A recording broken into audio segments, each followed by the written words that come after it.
सहस्त्रलिंगार्चन पूजेला सुरुवात झालेली आहे आणि आमची मैत्रीण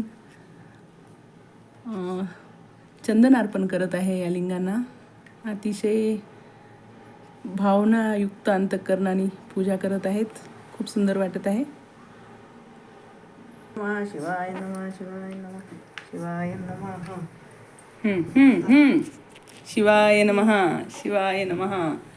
हो हो, किती सुंदर चंदन लावले आमच्या मैत्रीण बहिणी ललिता वहिनी बीडकर. सुरेख पूजा, मनमोहक. लाल चंदन वाहते आता लाल चंदन वाहिलं का? आता काय वाहत आहे परत?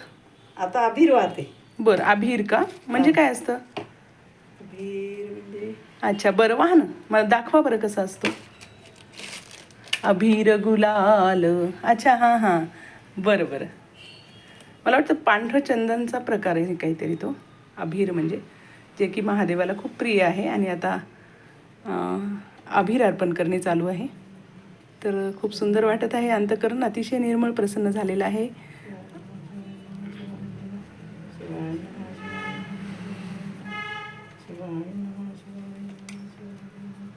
शिवाय नमः शिवाय शिवाय नमः शिवाय शिवाय.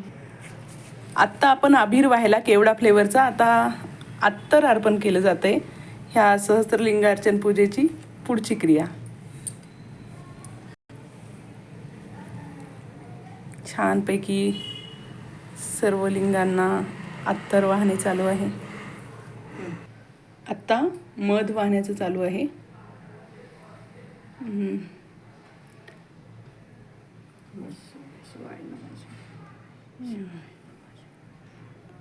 आम्ही प्रथमच करत आहोत ही सहस्त्रलिंगार्चन पूजा. आणि माझ्या मैत्रिणीच्या आणि माझ्या दोघींच्या विचारातून आम्ही ती कृतीत आणली. आणि करत असताना खरंच एक वेगळा अनुभव येतो, खूप आनंद मिळतो. आता नमः शिवाय बिल्वपत्र वाहतो. बरं. नमः शिवाय नमः शिवाय नमः शिवाय नमः शिवाय तुम्ही वाहन. नमः शिवाय नमः शिवाय नमः शिवाय नमः शिवाय नमः शिवाय नमः शिवाय नमः शिवाय नमः शिवाय नमः शिवाय. आता हे वाहतात शमी वाहताय. नमः शिवाय. बरं, कशी असते शमी म्हणजे काय असतं दाखवा बघू. हो, किती नाजूक पान आहेत. ही महादेवाला आवडतात का? हो, गणपतीला आणि महादेवाला. बरं बरं. आता शमी अर्पण केली जात आहे. नमः शिवाय नमः शिवाय नमः शिवाय नमः शिवाय नमः शिवाय नमः शिवाय. आता मी पण एक शमी अर्पण करते. नमः शिवाय. नाही, होऊ द्या ना. इकडं नमः शिवाय नमः शिवाय नमः शिवाय नमः शिवाय नमः शिवाय. आपण वस्त्रमळ माझ्याकडे असून मी आणली नाही. काय वस्त्रमळ मला आजच एवढ्या मोठ्या वस्त्रमळा दिलेत माझ्या गुरु. नमः शिवाय. आता तुम्ही तीळ वाहत आहात ना? हा. हो, खूपच छान. की बुवा देव तिळी राहायला हवा. यानंतर काय वाहणार आहात? यानंतर आता हं? हे काळ्या मिरे वाहते.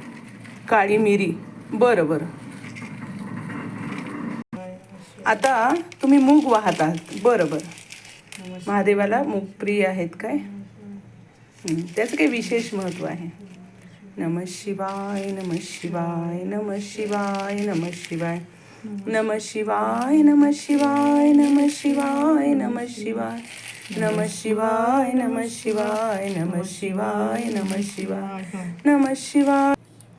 आत्ता गहू वाहत आहोत आपण. सुरेख.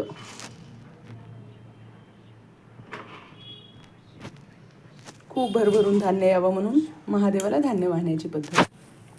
आता यानंतर विलायची वाहत आहेत त्या. पाचच व्हायच्या.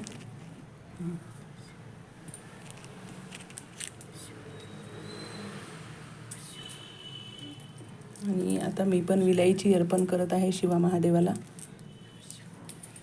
आणि आता यानंतर लवंगा वाहत आहेत त्या. तर मला काही याचं कारण माहिती नाही, पण जर सांगितले तर काहीतरी चांगल्याच उद्देशाने. आपल्या धर्मात प्रत्येक गोष्टीचा चांगला